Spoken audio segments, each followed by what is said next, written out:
Hi, I'm Mark Westcott, and welcome to the Power of Great Questions. Today, it's a great privilege to be having a conversation with Mike Rhodes of Web Savvy.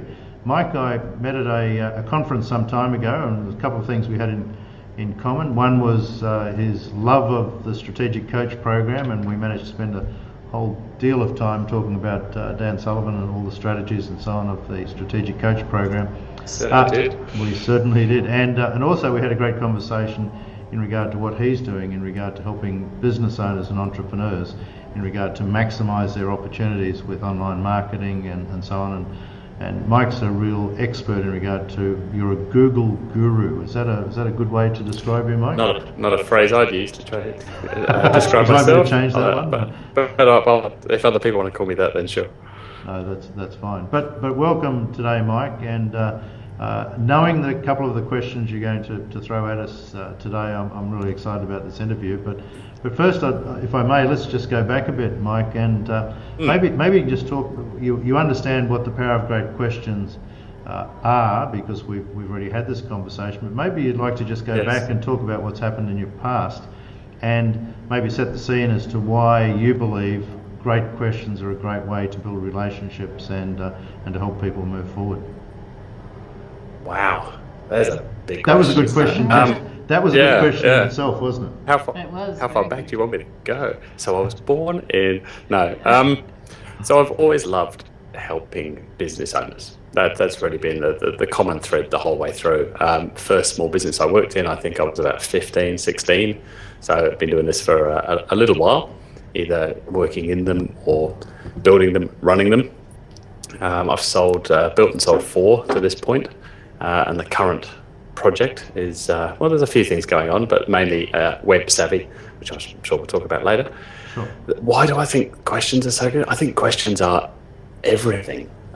So for a while there, in the middle of all of that, I was a consultant for Michael Gerber, an E-Myth consultant. A bit of a funny story. I ended up flying to the States with about 2 days' notice. Got a call from him on a Friday morning saying, a few times a year we invite a dozen people over to California. Would you like to come to the next one? Sounds awesome, Michael. When is it? Tuesday. Awesome. Okay. Thanks for the notice, mate. I've got a Bucks weekend this weekend away in the Hunter Valley, so I'm just going to go and get pissed for 3 days. But as soon as I come back from that, I'll jump on a plane to San Francisco. I'm going to need to talk to your PA again because I'm going to need a bit of help sorting out hotels and flights. But yeah, let's just assume I'll be there Tuesday. Went over on Tuesday and spent a little bit of time with him and his team, and that was my MBA in small business, and it was a line which I'm getting to eventually that he gave me, which is ask, don't tell. Yep. And that was I remember exactly where I was sitting in the room when he told me that. It was very, very powerful, and I've quoted him so many times on that. There's a lot of stuff he told me that week that took me a long time to understand the power of. But yeah, the power of questions, the power of great questions, I think are massively important. I think really the older I get and the more businesses I get into, that mindset is the entire game, and questions are the way to improve the mindset, I think. Fantastic. And with that, what are your most important questions? Oh, we can dive straight into those. Okay. No warm-up required here. Well, you sent me a script sheet. There was a bunch of stuff on there. I wasn't expecting that so early. So my favourite question, the one that Mark saw me ask of a guy on stage recently, was, how do you become the business that would put you out of business? Oh, say that one again. I just love it when you say that, Mike. How would you become the business that would put you out of business? Isn't that just the best question? To get them thinking about, shit, somebody could put me out of business. I mean, most of them haven't really thought in those terms, that there is all this stuff coming. I think most businesses are blissfully unaware of what's just around the corner. I mean, I love the stuff that's coming 20, 30 years down the pipe, but the stuff that's just around the corner, 12, 24 months away, is the stuff that matters most. I mean, that's the stuff that matters to all of our businesses a lot right now. Sure. In terms of automation and all of the stuff. We were chatting late into the night about Ray Kurzweil and Peter Diamandis and all of the stuff that those guys talk about, exponentials. I love that stuff. I think it's fascinating, but a lot of that is quite a long time period. But there's a ton of stuff that's already here that most businesses are completely unaware of. And I think just firstly having them think about what are the real threats, and then the second part of that that's built in is, well, what the hell are we going to do about that? Most people's eyes glaze over, I think, with that question is the usual response, and it's just because they drift into, oh my goodness, and they just start wandering off down various thought processes. Mike, if I may just cut in, the reason I love that question is it's just so deep. I mean, people, a lot of people we interview talk about various questions they ask, which are all really good questions.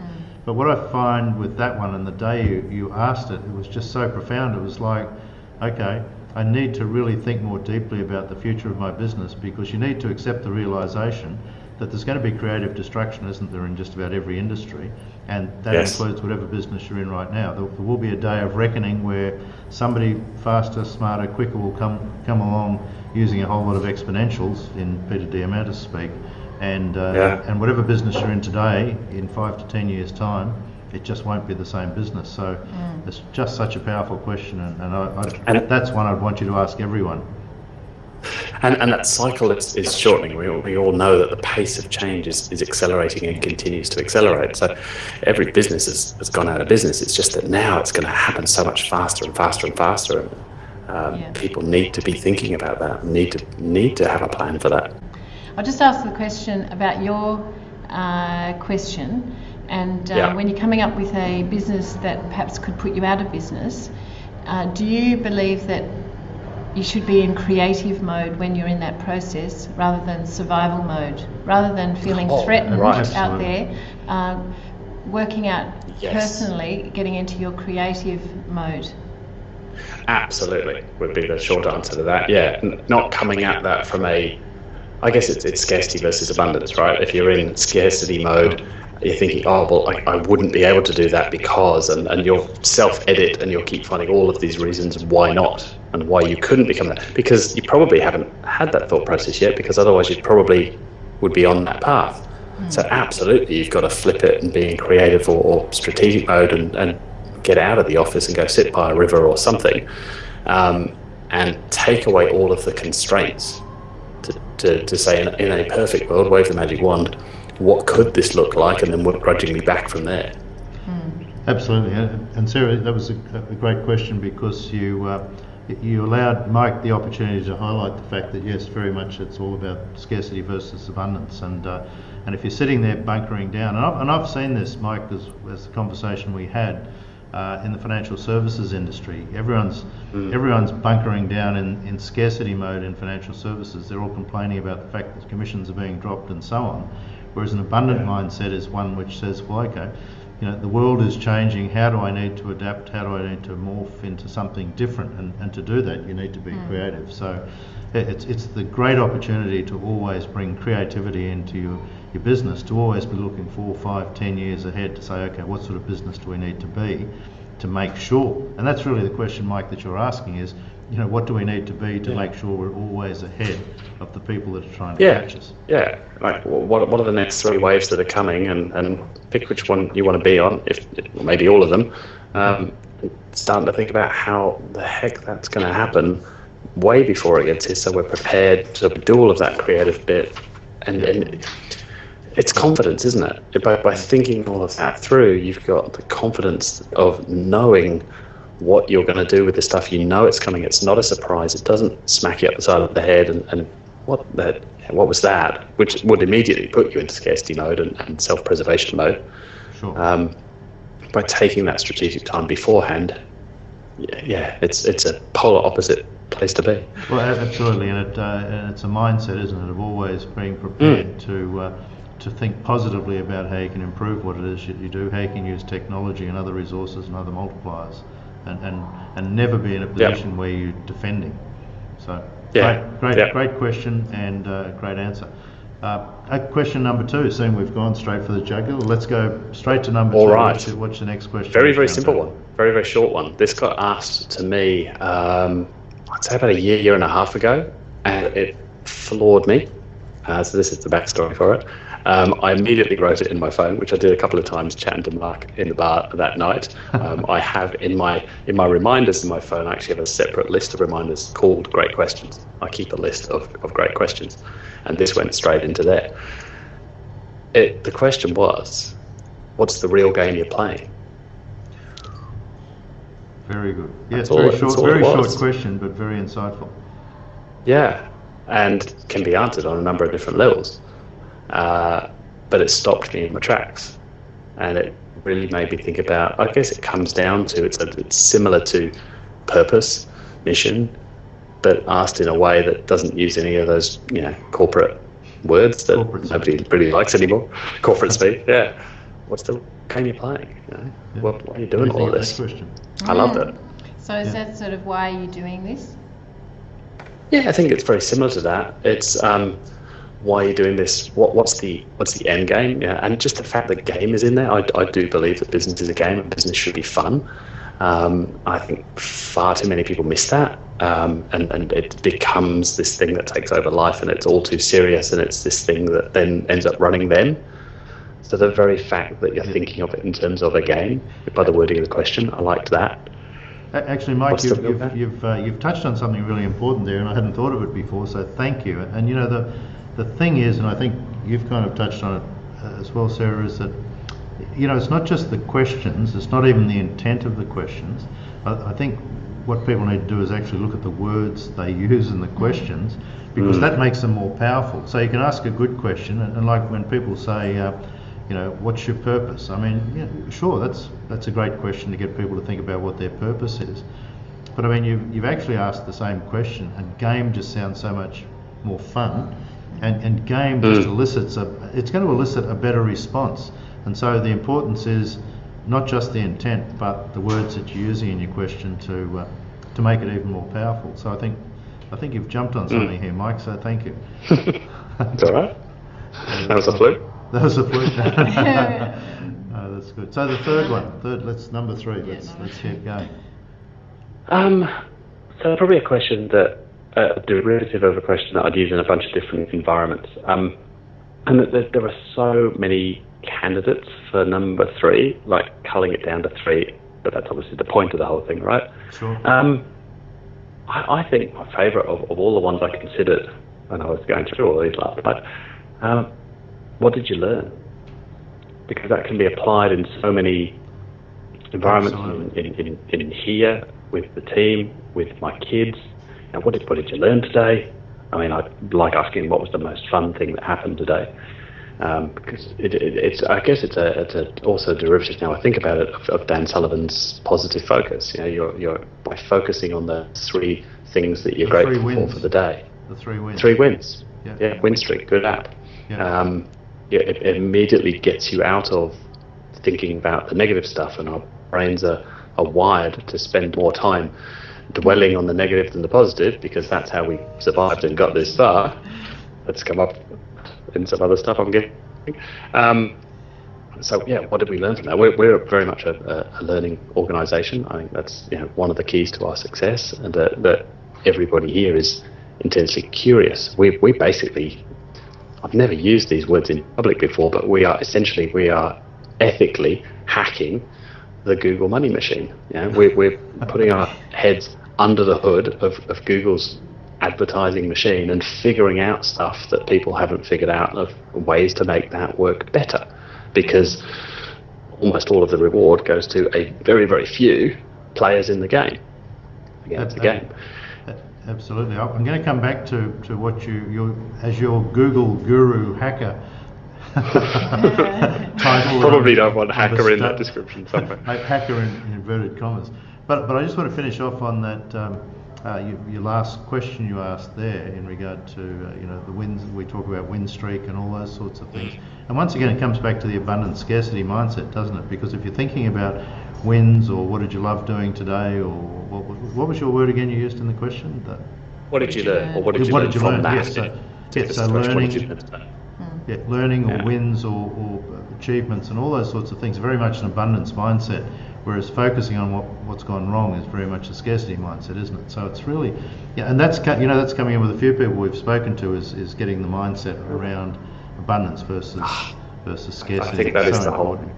My mindset is 99% of the game. I now have a mindset coach. I don't refer to her as a business coach at all, because there's a million of those. She's a mindset coach. She goes to town on brain. Yeah.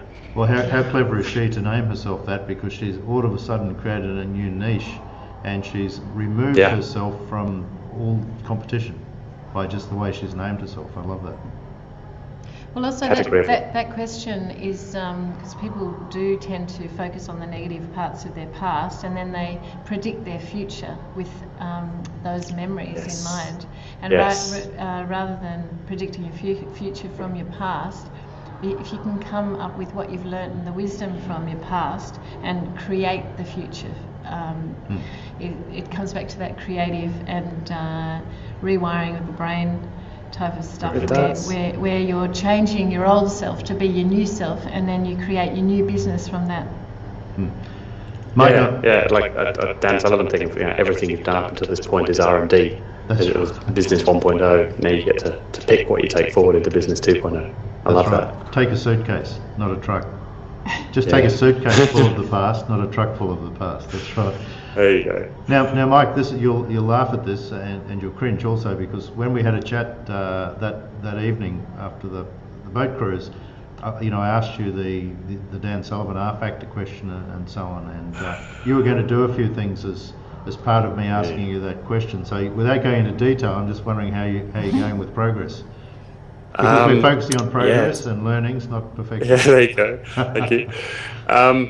It's been a pretty intense month. I mean, I've went straight from our chat pretty much on the plane to the States for a week and spoke there and had a lot of time just to chill out in Utah with an amazing group of people and spend a lot of time thinking about that.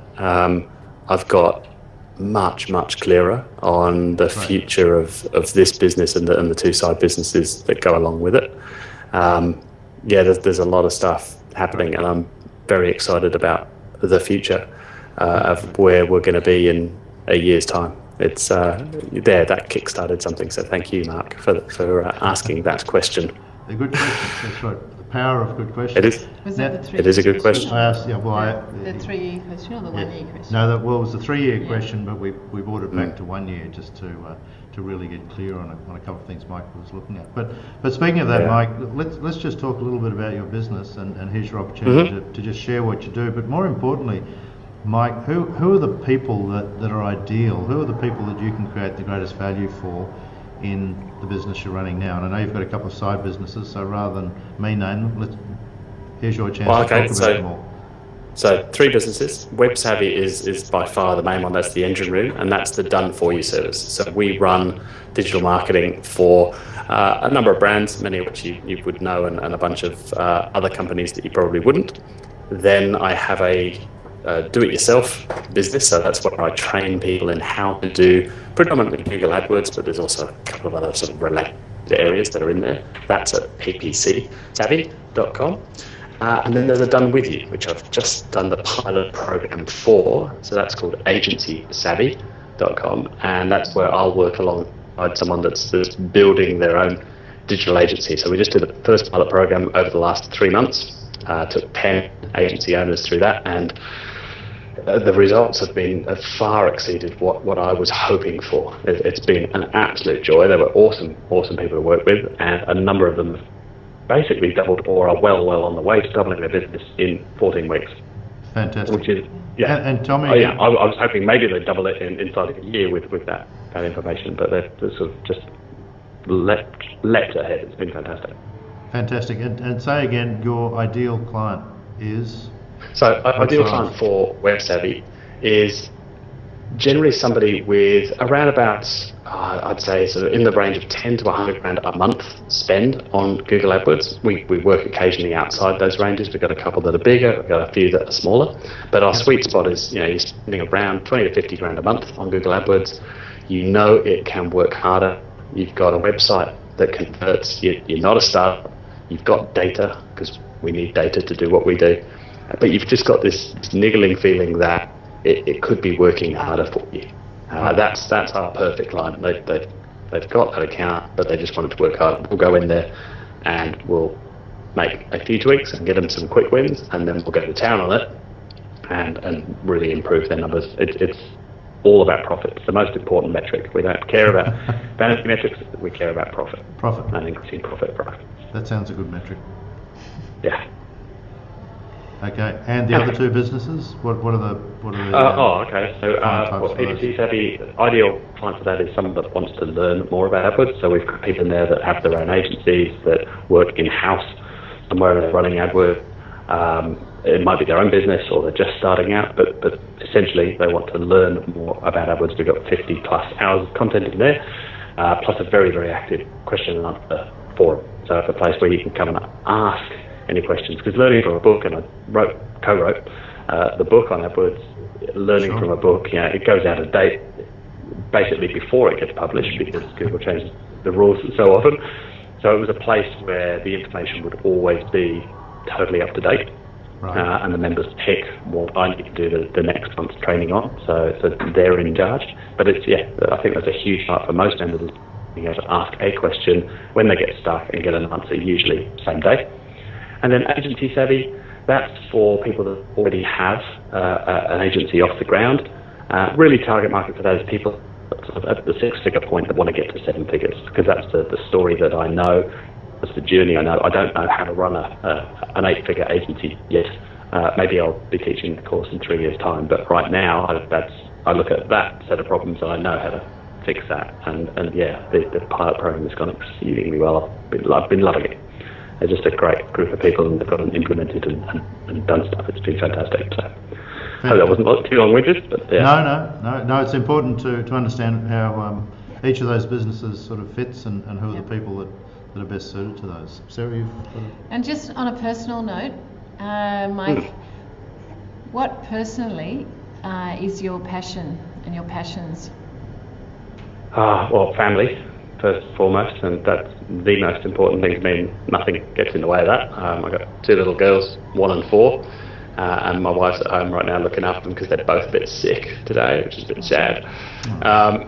That's the biggest thing by a country mile. I worked recently, I can't remember if we chatted about this in the bar or not, Mark, but I worked out recently that Dan Sullivan question, endlessly fascinate and motivate, was the intersection of 3 different things. So it's business, and specifically I think for me, agile business. So it doesn't need to be a big business or small business, but a business that can move, that can change. The near future, again, I love the stuff that's coming 20, 30 years away, but what's coming 12, 24 months away that we can actually implement now and make profit from, or improve the business's profit. And then that third circle is leverage. I'm a big fan of the 80-20 rule. Whenever I give a talk, I try and make it as practical as possible. It's not highfalutin theory. It's stuff that someone can actually put into practice in their business straight away. So how do we leverage the near future to grow businesses? That's really what I love. I love the business of business. I love the game of business. But specifically those 3 things is where I could play for the rest of my days, carrying out a pine box type stuff. You'd be a happy man. Yeah, the question you referred to was the Dan Sullivan question. What would absolutely fascinate and motivate you for the rest of your life? What one activity would absolutely fascinate and motivate you for the rest of your life? And we did. We had a bit of a conversation about that night. So and to me, that's another great question. I just think it's a great question. Yep. And it sounds like your business is your passion. Oh, absolutely. Yeah. This is my 401k, my super plan. This is my 3rd baby. Yeah. Great. Mike, I do just have one more question. I know I'm stretching your time and your friendship here, but I want to ask you, Mike, what was a question that was asked of you that has most enhanced your life? What's a question that someone else has asked you that the answer to that question has most made progress for you, or most enhanced what you've achieved in your life? That's a tough one, isn't it? That is a tough one. Here we go. What do you really want to do? Something along those lines? Something that sort of gets to the essence. It would be anything around getting more clarity, which Dottie, my awesome mindset coach, has helped a lot with over the past 1.5 to 2 years. So anything that enhances clarity. A specific question. I think that second one. what's the real game you're playing? That's the only one that comes to mind where I can remember where I was standing and silly picture the person that asked me, but I knew that immediately. I went and wrote that question down. So that clearly impacted me a lot at the time. Yep. As a question that's impacted me the most, God, that's a hard question to answer. And you didn't give me that on the little crib sheet that you sent me before, cheeky bugger. I thought I'd better give you one. Yeah. Well, you're a quick start, so you needed one. But I'm also fact-minded. Anything around clarity. So it would be, I think, what do you really want? That for me was one of the most clarifying questions of just, what do you want out of this game that you're playing? What's the end point? What are you aiming for? Okay. Mike, this has been fascinating, this conversation, this interview. You've really nailed it. Your fact find has come out, and you've uncovered 3 really great questions and presented them to us, and they just made so much sense.